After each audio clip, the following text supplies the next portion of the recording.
tempat perlindunganku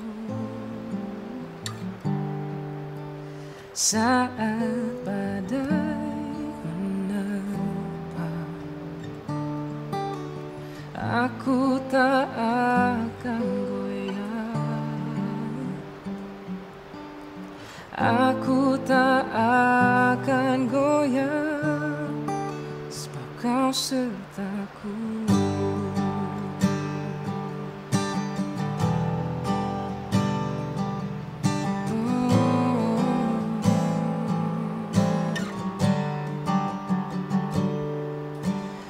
Engkaulah kekuatanku, tempat perlindunganku saat badai menerpa. Aku tak akan goyah, aku tak akan goyah, sejauh langit dari bumi. Begitu besarnya kasih-Mu, penuhi hati kami yang rindu menyembah-Mu. Yesus, sejauh langit dari bumi, begitu besarnya kasih-Mu. Kaulah Tuhan, kekuatanku, sukacitaku.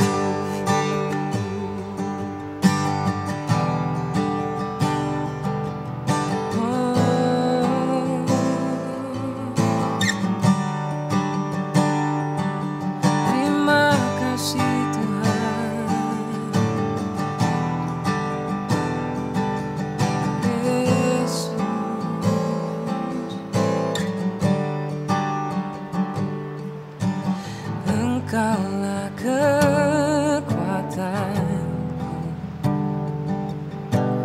tempat perlindunganku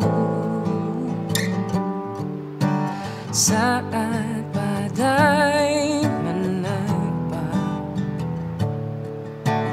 Aku tak akan goyah, oh, aku tak akan goyah, sejauh langit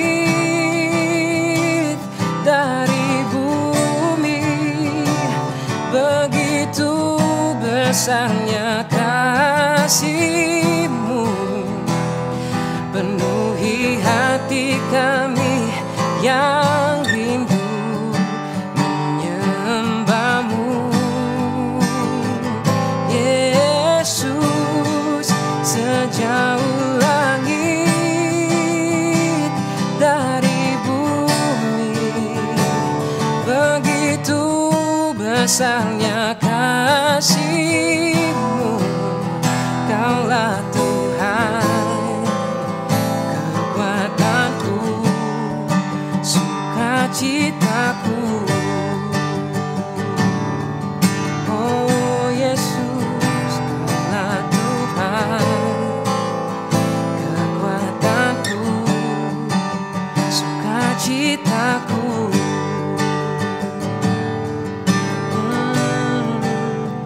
Kaulah Tuhan, kekuatanku, sukacitaku.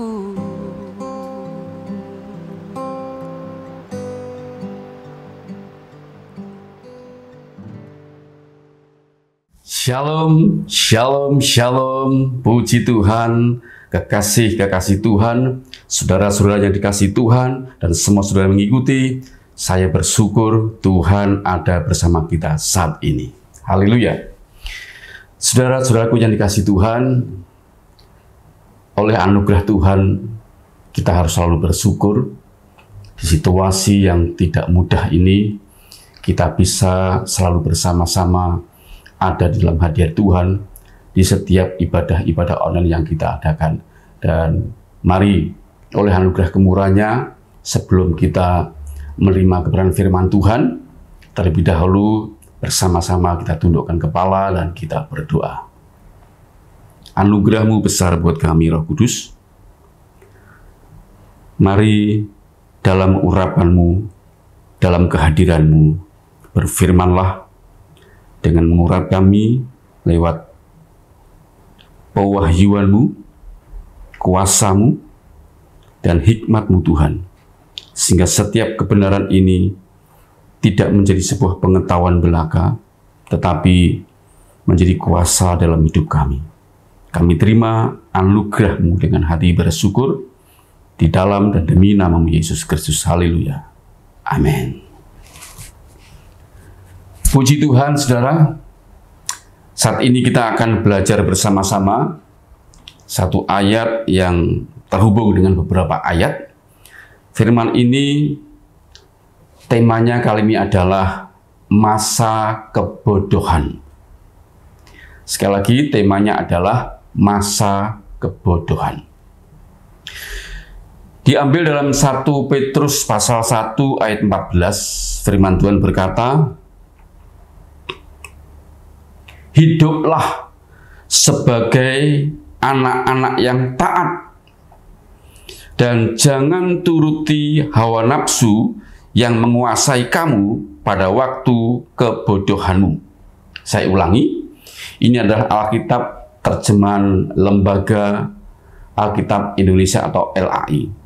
1 Petrus pasal 1 ayat 14, hiduplah sebagai anak-anak yang taat, dan jangan turuti hawa nafsu yang menguasai kamu pada waktu kebodohanmu. Kalau kita lihat terjemahan LAI ini, kalimat-kalimat ini berbentuk kalimat perintah. Dengan bukti diawali dengan kata-kata hiduplah. Katalah itu merupakan akhiran yang berisi sebuah perintah. Juga ada kata-kata jangan. Ya. Ini bentuknya kalimat perintah. Tapi berbeda dengan terjemahan King James atau New King James yang berbunyi as obedient children, not conforming yourself to the former lusts, as in your ignorance. Yang kalau diterjemahkan secara hurufiah, ya, terjemahan dari King James atau New King James ini bukan kalimat perintah, tapi kalimat berita. Tentu dengan perbedaan ini mempengaruhi makna yang berbeda. Kalau dalam terjemahan King James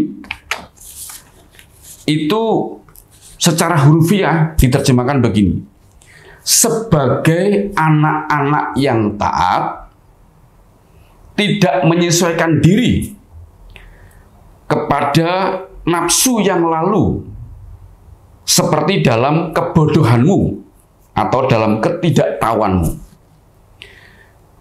Namun jika diterjemahkan secara sederhana dan lebih mudah dipahami maknanya, maka terjemahan sederhana itu seperti ini, saudara, agar saudara bisa memahami dengan lebih mudah. Ya, sebagai anak-anak yang taat, seharusnya kamu tidak lagi melakukan atau menuruti nafsumu yang dahulu. Itu sebuah kebodohan, seolah-olah atau seakan-akan kamu belum tahu kebenaran. Sangat berbeda, saudara.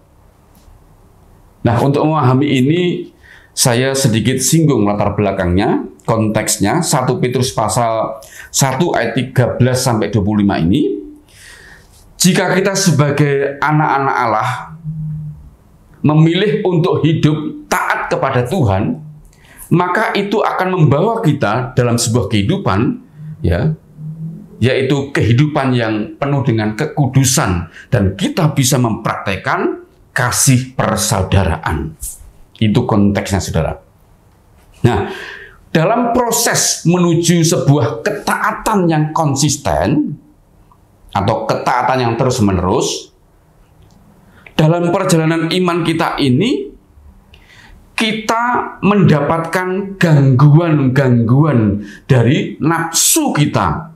Ya, kalau sebutkan nafsu dahulu itu maksudnya begini. Kata nafsu ini mengarah kepada tubuh dosa ini yang dihuni oleh sifat dosa atau benih dosa. Di mana ini diperoleh pada saat zaman dahulu waktu Adam dan Hawa ada di Taman Eden jatuh dalam dosa. Nah, sejak jatuh dalam dosa itu, maka tubuh manusia sampai hari ini didiami oleh sifat dosa.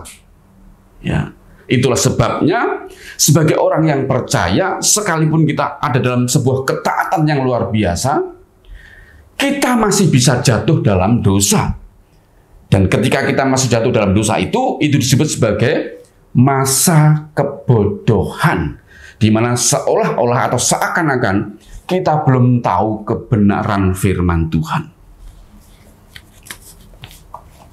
Nah, sebagai contoh, saudara, sebagai contoh kita akan ambil dahulu dalam perjanjian lama, di mana konteksnya dalam perjanjian lama ini adalah berlakunya atau diberlakukannya hukum Taurat.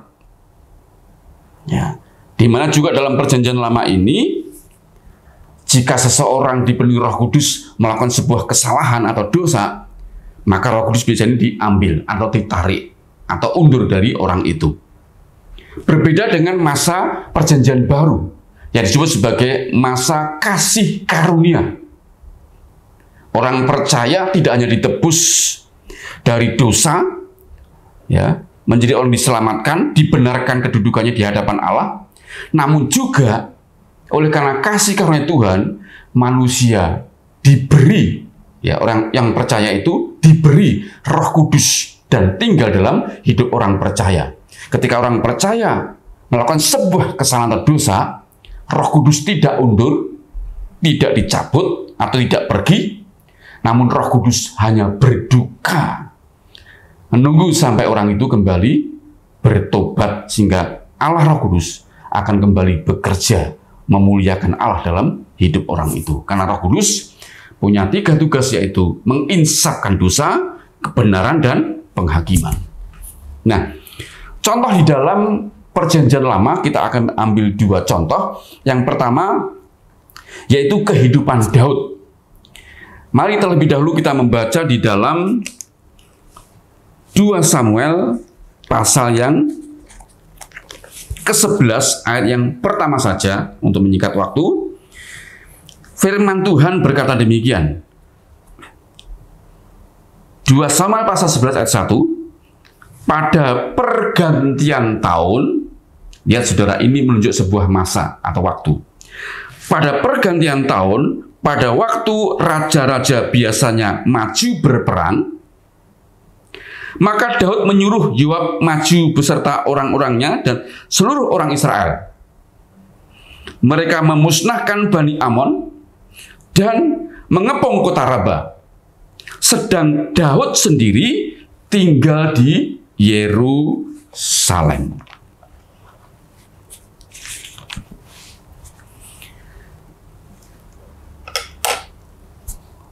Konteks dari 2 Samuel pasal 11 ini, kalau saudara baca mulai ayat 1 dan seterusnya, itu tentang kejatuhan Daud, saudara. Namun perhatikan baik-baik, saudara.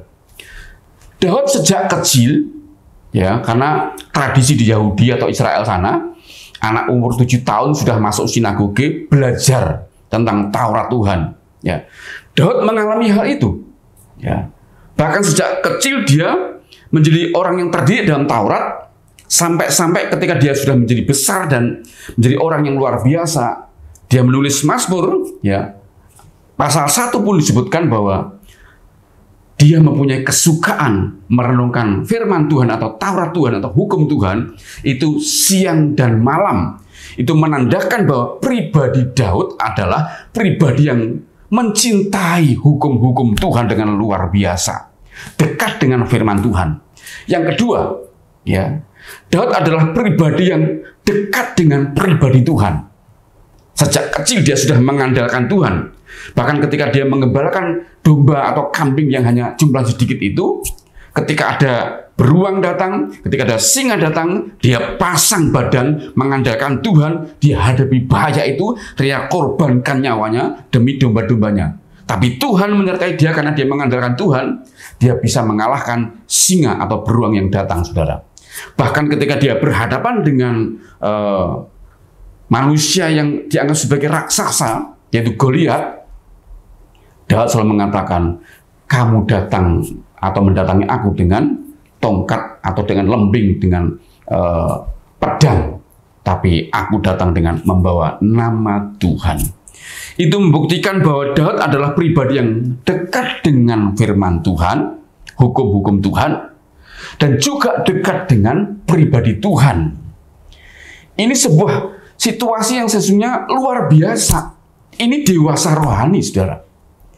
Namun, ya, ternyata kedekatan dengan Tuhan dan firman-Nya, ya, tidak menjamin orang itu tetap teguh berdiri. Namun ketika dia ada masa di sebuah pencobaan-pencobaan yang hadir, karena setan itu adalah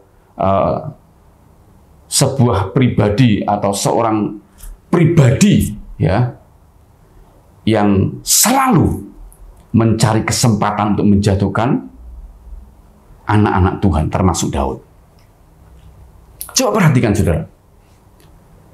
Ketika kita baca dalam 2 Samuel pasal 11, kita mendapati pada suatu tahun, pada suatu hari, pada suatu masa, itu artinya musim berperang. Raja-raja biasanya keluar berperang. Kali ini Daud menyuruh Yoab, pasukannya dan orang Israel untuk berperang. Namun dikatakan dia sendiri ada di Yerusalem atau di istana. Dan ternyata itu adalah sebuah masa kebodohan. Dia menuruti nafsunya. Ya. Dari mana nafsu itu, saudara? Dari sifat dosa yang diwarisi dari kejatuhan manusia pertama di Taman Eden. Dia menuruti hawa nafsu itu, dan dia mengalami kejatuhan dengan Batseba. Nah, ini yang disebut dengan sebuah masa kebodohan. Yang kedua, contohnya, saudara, mari kita melihat tokoh yang kedua, yaitu Musa, di dalam Bilangan pasal yang ke-20 ayat yang kedua. Firman Tuhan berkata, pada suatu kali ketika tidak ada air bagi umat itu, umat Israel, berkumpullah mereka mengerumuni Musa, berkumpullah mereka mengerumuni Musa dan Harun, dan seterusnya, saudara. Ya. Saudara, kalau kita baca pasal 20 Bilangan ini, ya, di situ digambarkan bahwa sesungguhnya perjalanan bangsa Israel ketika keluar dari Mesir, ya, sampai di pasal 20 itu Bilangan, antar tempat itu dengan Kanaan sudah tidak jauh lagi, ya, artinya sudah dekat, saudara. Dan Musa punya kesempatan dengan gemilang membawa bangsa Israel masuk tanah Kanaan. Namun pada saat itu, masa itu, waktu yang ada ini, ya, Musa mengalami masa kebodohan dan dia memilih nafsunya, hawa nafsunya, sifat dosanya yang diperoleh dari kejatuhan manusia pertama Adam di Taman Eden, saudara. Coba kita renungkan sebentar, saudara. Musa ketika ada di Mesir sebagai seorang pangeran terdidik, sebagai orang yang luar biasa, memiliki karakter yang pemarah atau temperamen. Begitu dia melihat orang Ibrani dianiaya, dia nggak terima, dipukul orang Mesir, mati. Ya, itu sebuah gambaran bahwa Musa adalah seorang temperamen, seorang pemarah. Maka Tuhan izinkan peristiwa itu membawa dia ke tanah Midian, bertemu dengan Yitro, menjadi menantunya. Dan selama di situ 40 tahun lamanya Musa dididik Tuhan dari seorang pangeran menjadi seorang penggembala kambing domba. Dididik menjadi orang yang rendah hati, menjadi orang yang bisa diperintah, menjadi orang yang lembut hati, menjadi orang yang bisa menguasai diri.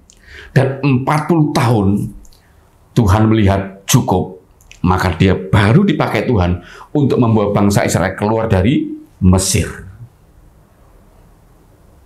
Bahkan Alkitab mencatat ketika terjadi pemberontakan dari Miriam dan Harun, berkenaan Musa mengambil perempuan Kus, Musa cuma diam saja.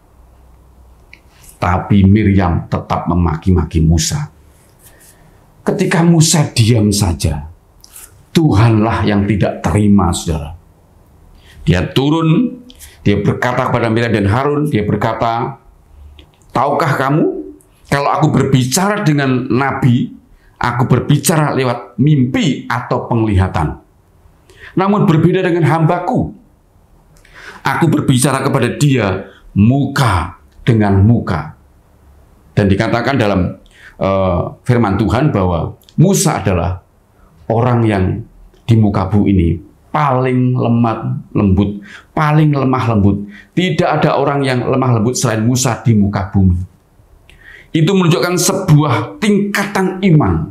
Digodok 40 tahun di tanah Midian, menjadi pribadi yang rendah hati, lembut hati, bisa menguasai diri. Tentu kita berpikir orang seperti ini tidak mungkin jatuh dalam dosa yang membuat dia terjegal di tengah jalan dalam perjalanan imannya.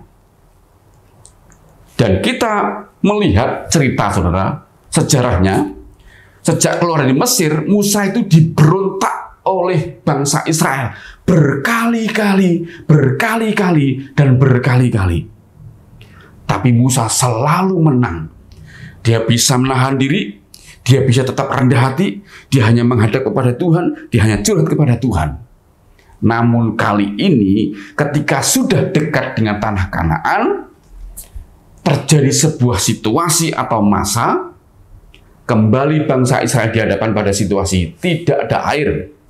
Lalu bangsa Israel demo lagi kepada Musa dan Harun. Lalu Musa dan Harun menghadap Tuhan di perkemahan. Dan Tuhan turun dan berbicara, ambil tongkatmu, kumpulkan bangsa Israel, dan katakan kepada batu atau bukit itu untuk mengeluarkan air. Maka bangsa Israel akan mendapatkan air minum. Lalu Musa mengambil tongkatnya dan juga Harun, mengumpulkan bangsa Israel. Namun lihatlah, saudara, yang dilakukan Musa adalah sebuah kebodohan. Itu masa kebodohan.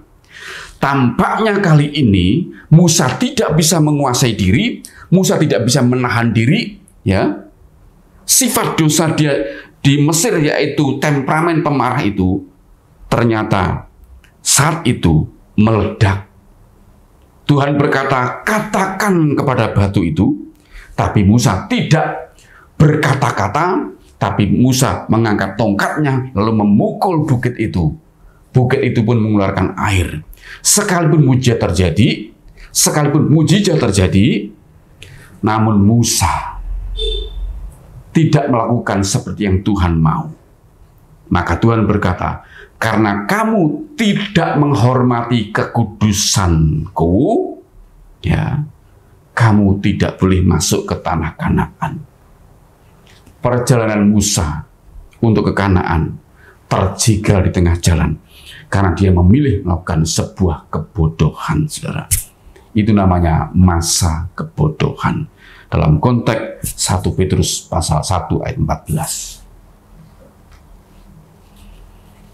Itulah sebabnya dalam 1 Korintus pasal 10 ayat 12, 1 Korintus pasal 10 ayat 12 ada sebuah peringatan, yang berbunyi, sebab itu siapa yang menyangka bahwa ia teguh berdiri, hati-hatilah supaya ia jangan jatuh. Ya. Sebab itu siapa yang menyangka bahwa ia teguh berdiri, hati-hatilah supaya ia jangan jatuh. Artinya, kita diperingatkan. Jangan sampai kita merasa kuat dengan kedudukan kita, dengan harta yang kita miliki, dengan uang yang melimpah, ya, dengan dampak pengaruh yang ditimbulkan oleh hidup kita. Ada orang-orang yang merasa menjadi sombong, ya, menjadi takabur, menjadi pongah. Hati-hati, firman Tuhan sudah mengingatkan. Kita bisa jatuh karena kita terlena, saudara. Kenapa firman Tuhan dalam 1 Korintus pasal 11-12 ini memperingati kita? Karena dalam 1 Petrus pasal yang ke-5 ayat ke-8, firman Tuhan berkata, sadarlah. Ya. Iblis itu seperti singa yang berjalan keliling, mengaum-ngaum, mencari orang yang dapat ditelannya. Ini memperingatkan kepada kita bahwa setan tidak pernah berhenti mencari kelemahan kita. Ya. Sehingga ketika masanya tiba, setan akan menjatuhkan kita. Karena kita harus waspada bahwa setan tidak pernah berhenti mencari sebuah masa untuk menjatuhkan kita, sehingga kita jatuh dalam masa kebodohan, saudara. Dan kita juga tidak boleh membandingkan dengan orang-orang di luar sana yang tidak mengenal kebenaran, yang tidak hidup di dalam Tuhan, yang tidak hidup dalam kasih karunia. Ya. Kalau mereka jatuh, itu wajar, normal, saudara. Karena mereka bukan anak-anak Tuhan dan tidak mengenal kebenaran. Namun kita, seperti 1 Petrus pasal 1:14, adalah anak-anak Tuhan yang seharusnya tetap konsisten hidup taat bersama dengan Tuhan. Ya. Nah, sekarang pertanyaannya, saudara, bagaimana caranya agar kita bisa menaklukkan masa kebodohan ketika pencobaan itu datang, saudara? Sekali lagi, bagaimana caranya kita bisa menaklukkan masa kebodohan itu, atau kita tidak memilih melakukan masa kebodohan ya, ketika pencobaan datang? Bagaimana caranya? Mari simak, saudara. Ada 3 hal secara singkat saya sampaikan, ya, agar kita tidak memilih jatuh dalam masa kebodohan. Maka yang pertama, saudara,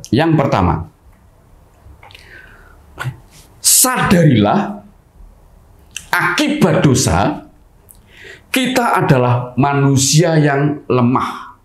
Yang pertama, sadar dulu bahwa kita adalah manusia yang lemah. Di dalam 2 Korintus pasal 13, ya, dalam 2 Korintus pasal yang ke-13 ayat yang keempat, firman Tuhan berkata demikian. Karena sekalipun Yesus telah disalibkan oleh karena kelemahan, jadi Yesus disalibkan karena kelemahan. Kelemahan siapa? Manusia yang berdosa. Namun Yesus hidup karena kuasa Allah. Ya. Memang kami adalah lemah di dalam Dia. Jadi Rasul Paulus pun ketika menulis surat kepada jemaat di Korintus, dia juga menyadari dia adalah manusia yang lemah juga. Tetapi kami akan hidup bersama-sama dengan Yesus untuk kamu karena kuasa Allah. Jadi Paulus yang menulis kepada jemaat di Korintus ini menyadari betul bahwa dia adalah manusia yang juga lemah, saudara. Ya. Ibrani pasal 4 ke-15. Ya. Ibrani pasal 4 ayat ke-15, firman Tuhan berkata, sebab imam besar yang kita punya bukanlah imam besar yang tidak dapat turut merasakan kelemahan-kelemahan kita. Sebaliknya, sama dengan kita, Yesus telah dicobai, hanya tidak berbuat dosa. Yang pertama, saudara, solusinya adalah untuk mengalahkan masa kebodohan adalah sadar dulu bahwa kita adalah manusia yang lemah, karena semua manusia sudah jatuh dalam dosa. Itulah sebabnya firman Tuhan tadi berkata, ya, kita memiliki imam besar, yaitu Yesus. Untuk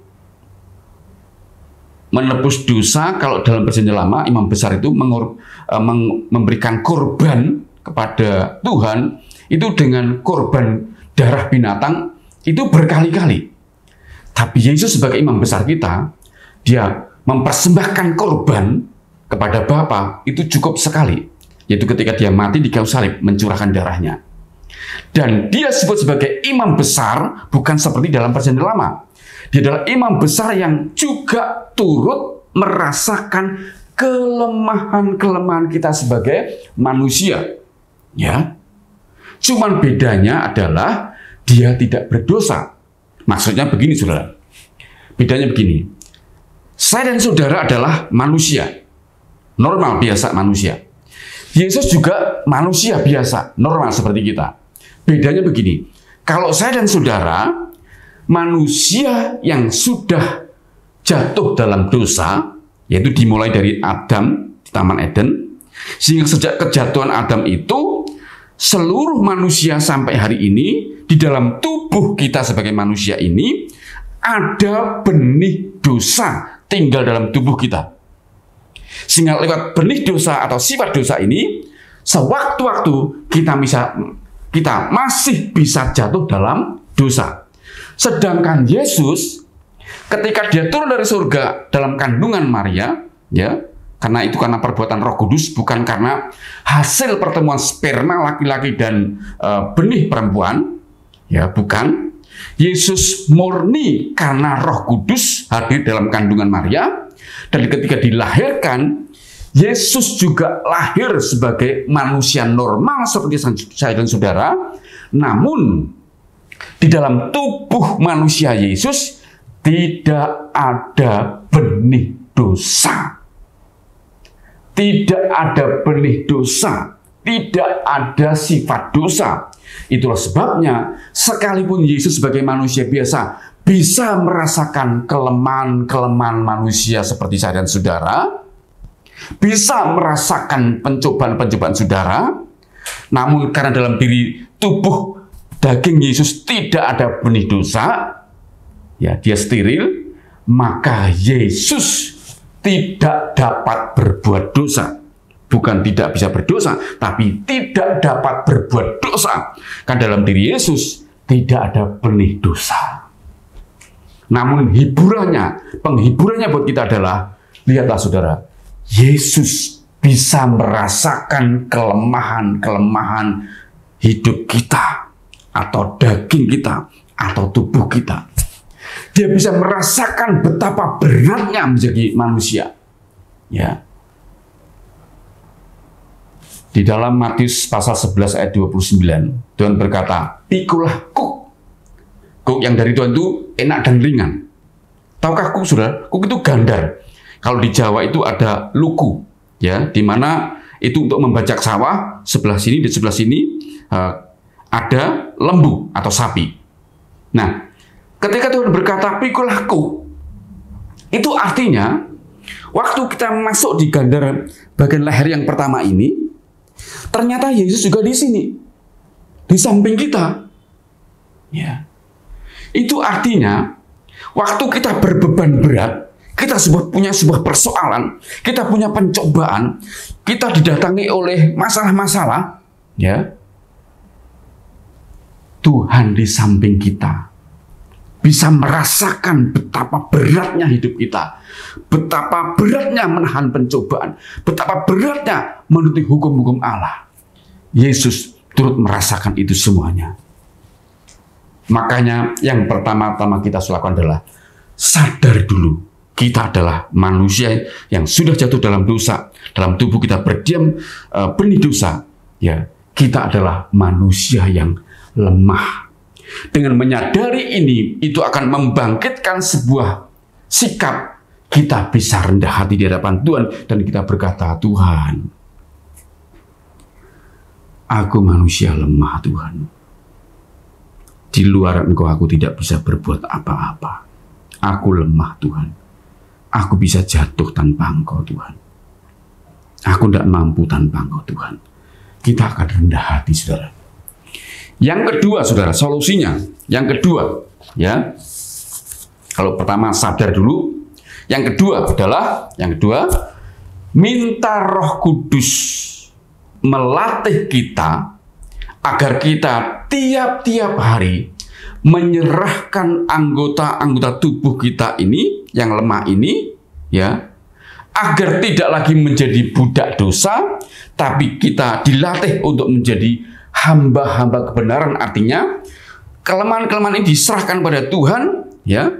Tubuh kita ini, anggota-anggota ini diserahkan pada Tuhan. Misalnya ada yang lemah di mata, ya, terutama laki-laki, saudara. Ada yang lemah di mata. Ada yang lemah di mulut. Suka ngomongnya bocor, suka ngerasani orang, suka bersungut-sungut, suka memaki-maki orang, suka kasar. Ya, lemah di mulut. Atau lemah di telinga, suka mendengar gosip. Ya, suka menghakimi. Ya. Atau lemah di bagian-bagian tubuh kita atau nafsu-nafsu kita, keinginan-keinginan kita.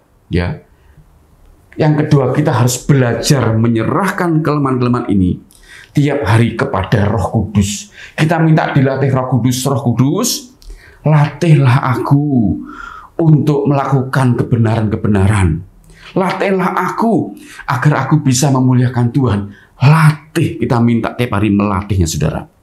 Makanya dalam Roma pasal yang ke-6, ayat yang ke-19, ya, firman Tuhan berkata demikian, Roma 6 ayat 19. Aku mengatakan hal ini secara manusia karena kelemahan kamu. Jadi Paulus ini berbicara kepada jemaat di Roma. Dikatakan karena kelemahan kamu sebagai manusia yang lemah. Sebab sama seperti kamu telah menyerahkan anggota-anggota tubuhmu menjadi hamba kecemaran dan kedurhakaan yang membawa kamu kepada kedurhakaan, artinya sebelum mengenal Yesus sebagai sang kebenaran, sang juru selamat, sebagai Tuhan, ya, sebelum kita menerima Yesus, dulu kita hidup di dalam kebiasaan dosa. Nah, ketika kita sudah mengenal Yesus sebagai Tuhan dan Juru Selamat, maka sikap kita harus berbeda. Yaitu apa? Firman Tuhan berkata, demikianlah halnya kamu sekarang sudah kenal Yesus, harus menyerahkan anggota-anggota tubuhmu menjadi hamba kebenaran yang membawa kamu kepada pengudusan. Sesuai dengan 1 Petrus pasal 1 ayat 14. Kalau kita taat, ya, maka kita dibawa kepada pengudusan. Maka yang kedua, saudara, yang pertama, sadarlah kita adalah manusia yang lemah, sehingga kita rendah hati. Yang kedua, minta Roh Kudus tiap hari untuk dilatih hidup di dalam kebenaran, dilatih menyerahkan anggota-anggota tubuh kita yang lemah, diserahkan pada Roh Kudus, dan minta Roh Kudus agar kita mulai bisa melakukan kebenaran-kebenaran firman Tuhan. Yang ketiga, yang terakhir, saudara,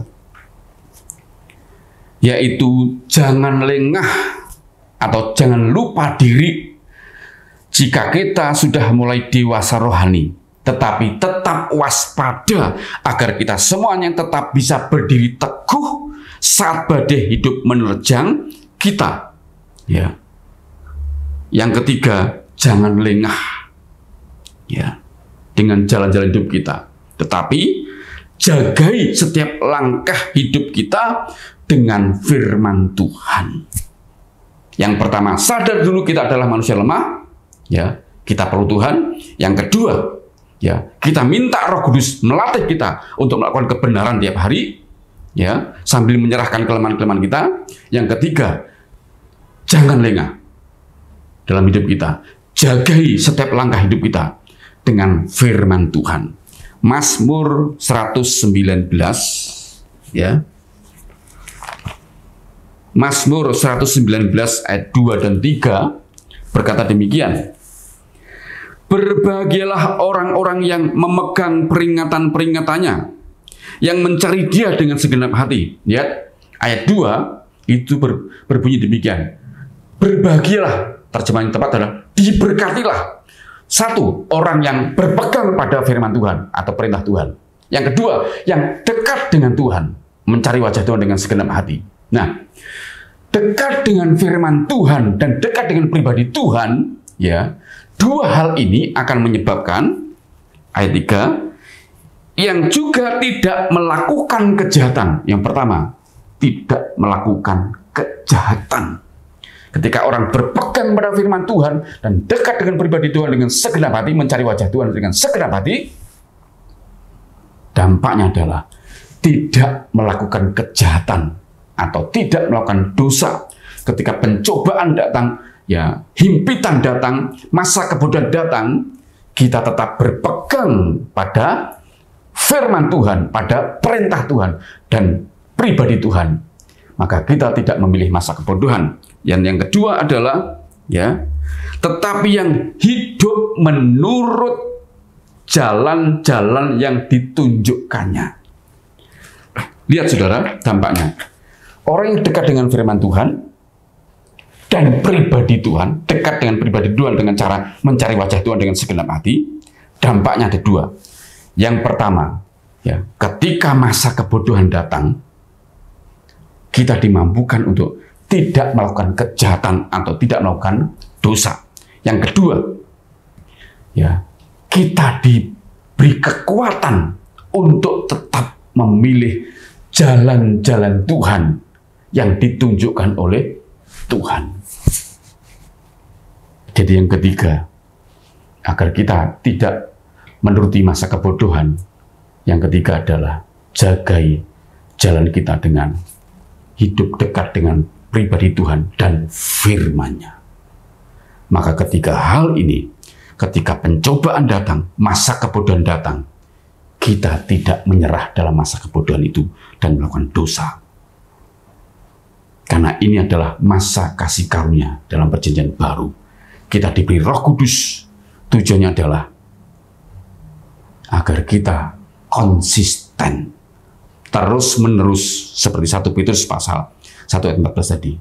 Konsisten, terus-menerus hidup dalam ketaatan dan tidak lagi menuruti hawa nafsu atau benih dosa yang terus menggocok kita, ya. Sehingga hidup kita dibawa dalam hidup yang makin hari hidup di dalam kekudusan dan kita bisa mempraktekkan kasih persaudaraan. Sekali lagi, 3 hal untuk membuat kita mampu melakukan masa kebodohan adalah sadarlah kita adalah orang berdosa, orang yang lemah. Sehingga kita bisa rendah hati di hadapan Tuhan, tanpa Tuhan kita nggak bisa berbuat apa-apa. Yang kedua, tiap hari minta Roh Kudus melatih kita, menyerahkan kelemahan-kelemahan kita kepada Tuhan, kepada Roh Kudus, dan melatih kita untuk mempraktekkan kebenaran firman Tuhan. Ya. Yang ketiga, jagai jalan kita dengan cara memegang firman Tuhan. Hidup mencari wajah Tuhan dengan segenap hati. Maka kita akan dijagai dan kita akan tetap memilih hidup taat di dalam jalan-jalan Tuhan. Kiranya apapun yang menjadi persoalan hari ini, saudara, mungkin sudah sedang dihadapkan pada masa-masa kebodohan. Ingatlah firman ini. Selamatkanlah hidup saudara. Selamatkanlah hidup saya dan saudara. Dengan taat kepada bimbingan Tuhan hari ini. Amin untuk firman Tuhan. Kiranya saudara semuanya mengalami kemenangan yang gilang gemilang karena Roh Kudus ada dalam hidup saudara. Amin. Mari kita berdoa bersama-sama. Terima kasih Allah Roh Kudus untuk bimbinganmu. bila di masa sukar ini, di mana kami dihadapkan ada begitu banyak momen, ada banyak masa, ada banyak waktu yang membuat kami bisa jatuh dalam masa kebodohan. Namun Kau sudah mengajar kami lewat kebenaran-Mu Tuhan, agar kami menjadi orang-orang yang senantiasa sadar kami adalah manusia yang lemah, kami perlu Tuhan. Yang kedua, ajari kami tiap hari menyerahkan kelemahan-kelemahan kami, area-area kelemah kami dalam bimbingan Roh Kudus, dan ajari kami dilatih oleh Roh Kudus untuk hidup dalam kebenaran. Yang ketiga, ajari kami untuk senantiasa waspada, tetap tidak lengah, agar menyerahkan jalan-jalan kami, agar kami tetap senantiasa menjadi pribadi-pribadi yang hidup memegang firman Tuhan, sehingga kami selalu taat di dalam jalan-jalan Tuhan. Dan kami percaya hidup kami tidak terjegal di tengah jalan, tapi sampai garis finish kami bisa memelihara iman dengan baik, dan kami selamat di tangan Tuhan. Terima kasih, berkati setiap umat yang telah mengikutinya dengan berkat yang luar biasa, dan oleh karena kasih karunia Tuhan, kami menikmati hidup saat ini dengan membawa anugerah-Mu. Itu berkat dari Engkau Allah Bapa, Allah Sang Putra, Allah Roh Kudus, ketiganya yang esa di dalam nama-Mu, yaitu Yesus Kristus, akan senantiasa memberkati kami, menyertai kami dari saat ini sampai selama-lamanya. Haleluya. Amin. Puji Tuhan, saudara. Kiranya saudara diberkati oleh Tuhan. Kita akan bertemu kembali minggu depan dalam anugerah yang luar biasa. Kiranya saudara selalu dalam kondisi sehat dan baik-baik saja. Sampai jumpa, Tuhan berkati dan shalom.